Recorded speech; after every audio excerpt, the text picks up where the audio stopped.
Shalom Bapak Ibu dan Saudara-saudara yang kekasih di dalam Tuhan Yesus Kristus. Kita bertemu lagi di dalam renungan firman Tuhan pada hari ini bersama saya Guru Injil Atumai.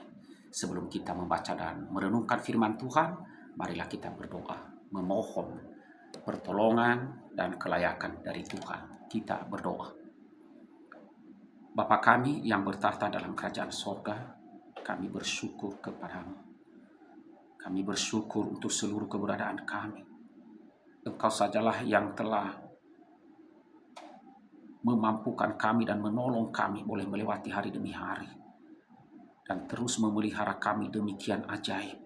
Dengan berkat-berkat-Mu yang tak pernah berhenti. Seluruh hidup kami adalah anugerah-Mu semata-mata. Terima kasih Bapa di sorga. Ampunilah segala dosa kami. Kami mohon kasihanilah kami. Ampunilah kami dan layakanlah kami. Sucikan kami oleh darah Tuhan Yesus Kristus. Kiranya kami boleh layak di hadapan-Mu. Dan berkatilah kami pada hari ini. Kami akan membaca firman-Mu. Kami akan merenungkannya. Tolonglah kami. Berikan kami kekuatan oleh Roh-Mu. Sehingga kami dapat memahami dan mengerti apa yang dimaksud oleh firman-Mu. Untuk boleh kami kerjakan dan kami lakukan. Di dalam nama Tuhan Yesus kami berdoa. Amin. Saudara-saudara yang kekasih di dalam Tuhan, firman Tuhan yang akan kita renungkan pada hari ini ialah di dalam Ibrani 12 ayat 1 sampai dengan ayatnya yang ke-11 saja. Demikian firman Tuhan. Ibrani 12 ayat 1, karena kita mempunyai banyak saksi, bagaikan awan yang mengelilingi kita, marilah kita menanggalkan semua beban dan dosa yang begitu merintangin kita, dan berlomba dengan tekun dalam perlombaan yang diwajibkan bagi kita.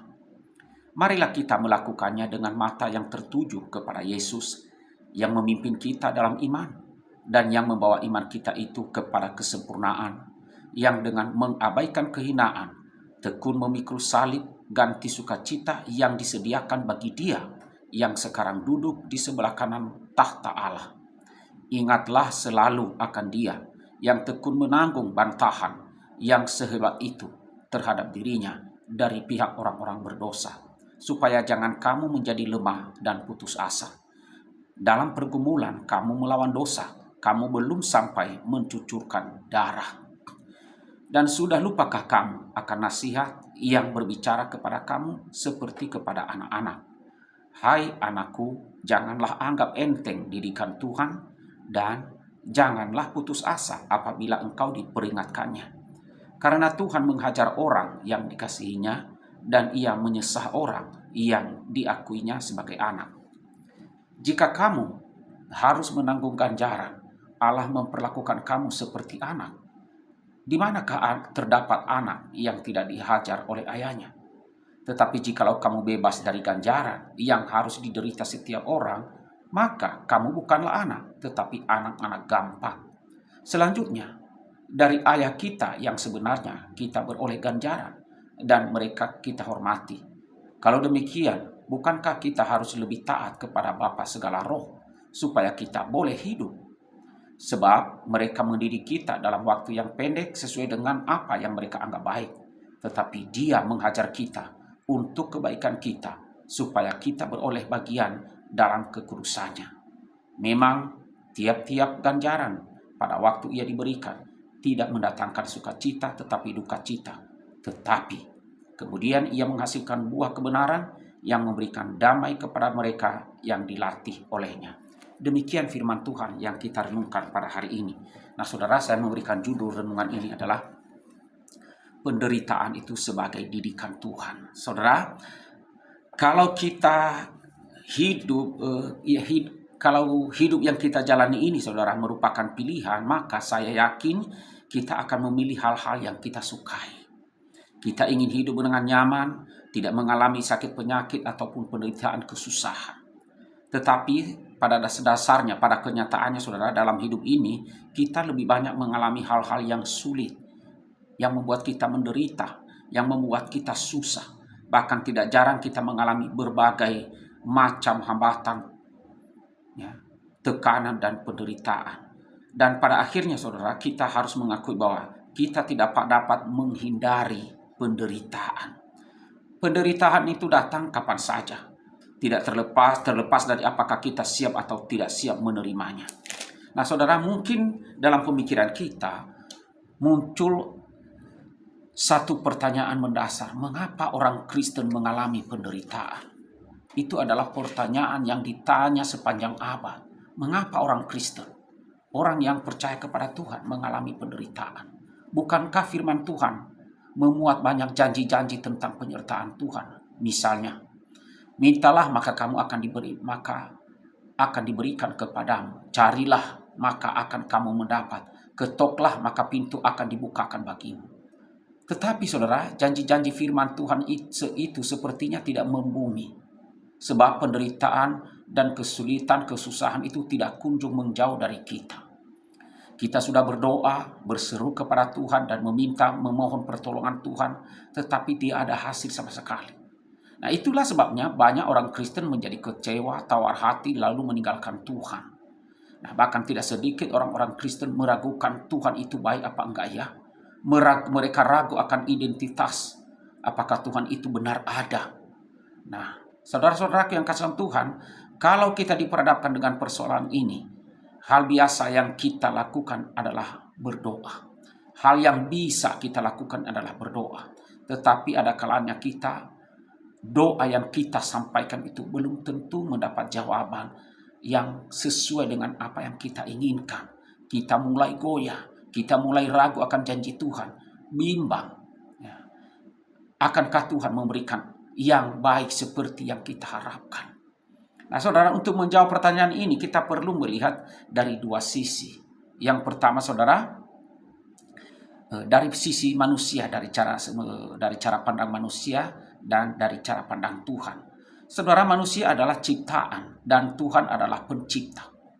Sebagai ciptaan, kita perlu mengerti bahwa Tuhan adalah satu-satunya pribadi yang berkuasa di dunia ini. Kemudian saudara, sebagai pencipta, Tuhan itu tentu sangat memahami bagaimana mengatur ciptaannya agar dapat berjalan dengan baik, meskipun itu sulit untuk dipahami oleh manusia. Nah, untuk lebih jelasnya saudara, mari kita mempelajari firman Tuhan yang kita baca tadi. Seperti kita ketahui, kitab Ibrani ini pasal 12 dilatar belakangi adanya penderitaan yang dialami oleh orang-orang percaya pada masa itu.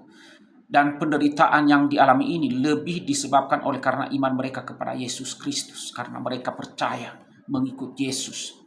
Nah, kita akan menemukan dua pelajaran penting tentang bagaimana seharusnya sikap orang percaya dalam menghadapi kesulitan dan penderitaan. Yang pertama saudara, dalam menghadapi kesulitan, penderitaan, dan kesusahan, kita perlu memandang kepada Yesus Kristus. Di dalam ayat 2 tadi, di sana. Saudara, penulis surat Ibrani ini mengumpamakan kehidupan dalam dunia ini ibarat sebuah arena perlombaan, di mana orang berperan sebagai atletnya, dan seorang atlet yang bertanding harus memfokuskan dirinya kepada pertandingan yang sedang berlangsung. Nah, untuk sementara waktu ia harus berkonsentrasi, tidak memikirkan persoalan-persoalan pribadinya. Ia harus fokus utamanya ialah menyelesaikan pertandingan itu sebaik mungkin. Nah, sebagaimana gambaran tentang atlet ini dapat dihubungkan dengan kehidupan rohani kita. Bagaimana kita menghubungkannya?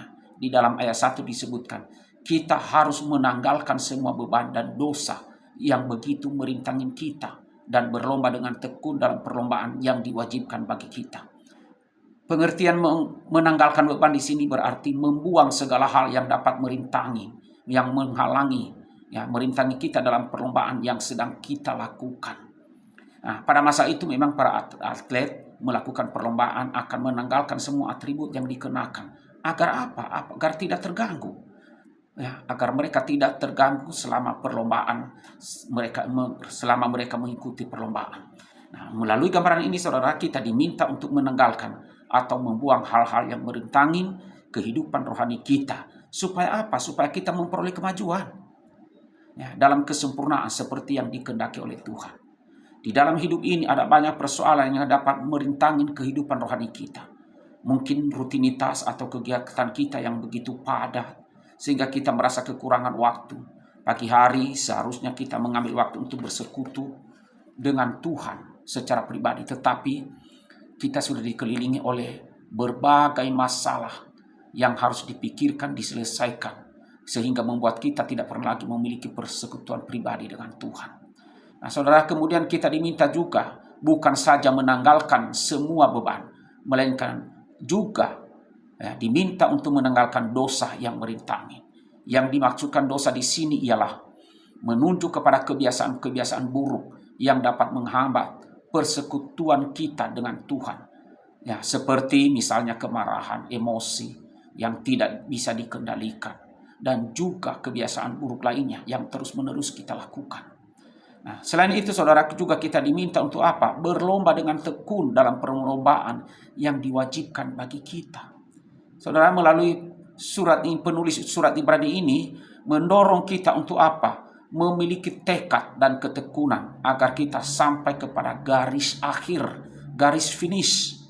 Kita dituntut untuk menyelesaikan pertandingan sampai memasuki garis akhir. Ya, karena fokusnya menyelesaikan tugas sampai garis akhir, maka selayaknya segala kesulitan, ketekanan hidup dan penderitaan tidak akan mampu menghalangi kita untuk sampai kepada tujuan akhir, yaitu kemuliaan sorgawi.